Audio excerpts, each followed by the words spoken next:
निम्न में से कौन सा कथन असत्य है? निम्न में से कौन सा कथन? सो जस्ट अपडेट विमुक्त गुमंतु व अर्ध गुमंतु समुदाय परिवारों के लिए दादू दयाल गुमंतु सशक्तिकरण योजना विमुक्त गुमंतु और अर्ध गुमंतु समुदायों के लिए शुरू की गई है, बिल्कुल सही है।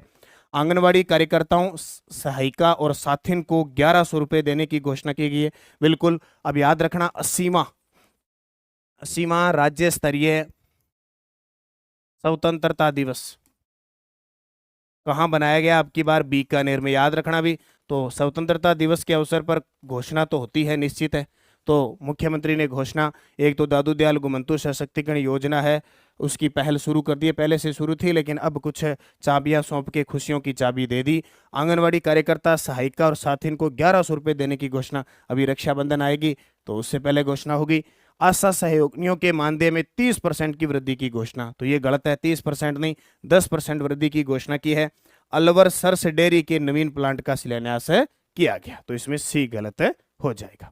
तो सारी बात है, विमुक्त गुमंतु और अर्ध गुमंत समुदायों के सशक्तिकरण और उत्थान के लिए राज्य सरकार द्वारा दादू दयाल गुमंतु सशक्तिकरण योजना शुरू की गई है। रक्षाबंधन पर 1100 रुपए देंगे, किसको?